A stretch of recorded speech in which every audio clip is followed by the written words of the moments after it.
Chapter 1079 is actually out now. We got the full panels, the full picture, and now we can finally understand some of the things that were a little unclear before. Now, the York stuff was pretty straight up. That was honestly pretty much exactly how they said it happened, is how it happened in the written spoilers. With the Shanks stuff, I feel like we got a lot more clarity and vibe around with Shanks himself, right? So when we see Shanks in the chapter, he sends out his fleet, and his fleet is actually making jokes about how much of a bad fleet they are and how weak they are.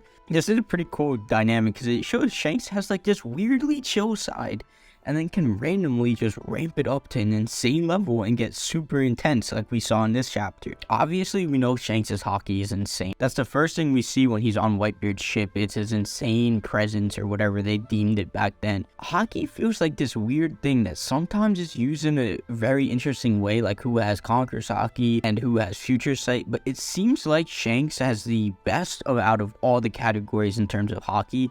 And his Future Sight was insane. They were even talking about it. I believe it was Ben Beckman was like, is that the future you saw, or what happened in the future you saw? So obviously we knew Shanks' thing was his hockey because he doesn't have a devil fruit, but it goes to show the pedigree that he's actually at and where he stands in comparison to everybody else. What was a little weird that wasn't mentioned in the written spoilers, what we see now, is that Kid was definitely the one that initiated the combat, and he was about to fire on those ships, and we then see that Shanks just from a wide range hit that attack, which was pretty crazy. Like, in the paneling, it was kind of hard to see. The paneling on that part was pretty rough, I'm not gonna lie. It was pretty hard to tell what was going on and following that.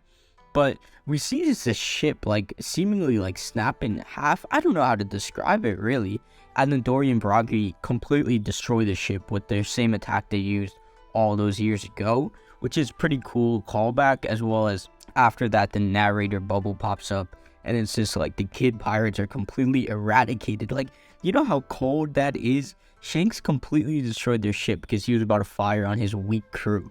And another thing, I don't know if you guys picked up on it. I don't know if this was Oda giving himself an out as to why this wasn't in Wano. Shanks was saying, what happened to Blackbeard? Where is he? And they're like, the only update we have is that he left the Skull Island.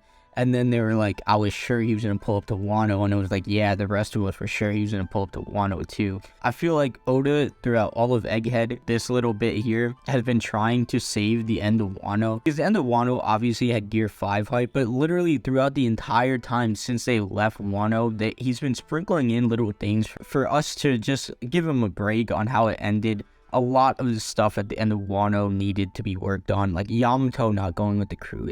I don't get it. Carrot not going with the crew. I don't get it. But it is what it is at this point, honestly, right? Super hype chapter. And the paneling, although the paneling was a little weird and hard to follow, the actual art within them was pretty cool. I know TCB colors them in themselves, and that was pretty cool to look at too. The York stuff still, in my mind, I just don't really grasp it that well. I don't really think it's that interesting or cool. Her motivations are pretty unique because like she's the only one that can like eat, and all she is basically gluttony, which is like, I guess she's a cool character, but it's just like when we have Law and Blackbeard fighting, and then Shanks is fighting, and then all the stuff with the Ancient Kingdom, and it's just like Vegapunk, the Seraphim and this York plotline just seek to, in my eyes, I don't know if this is everyone, it just feels like a forced purpose on Egghead that really didn't need to be there. There's so many things and characters in Egghead. You don't really need this plotline. And it's kind of like a common One Piece trope of like delaying something for no reason. And that's what the Seraphim feel like to me. I still don't know, right? I've been saying that in basically all the videos. Maybe it's just me, but that is my take on it. Super dope stuff. This chapter, I feel like, gave some pretty unique characterization to Shanks. We did see Yasop again, and he was just chilling. He seems to be in a good mood. It feels like Shanks, it's so, I think what makes Shanks so interesting is that it's so hard to gauge. Like 1 second, he's like goofy, and then the next second, he's serious. And like obviously Luffy can be like that too, but Shanks is serious on another level. Like if you challenge him or his crew, it's like a whole different vibe switch. It's like he will kill you at that point. I feel like at some point, they're setting up that at some point, Shanks is going to have to challenge Luffy in something or some way. I really wonder how that would go. I don't know if it'll be a complete like heel turn for Shanks and he'd be a main antagonist, or if it would be more of like a temporary fight and then they would reconvene at some point. but it feels like every time Oda gets a chance to show us Shanks, he's doing something that honestly Luffy wouldn't do, and he just seems like a way more extreme version of Luffy. So that's my thoughts on the chapter. Let me know what you guys think. We've been grinding out videos. We're just getting started. Hit that like button, hit that subscribe button, and leave a comment if you have anything to say.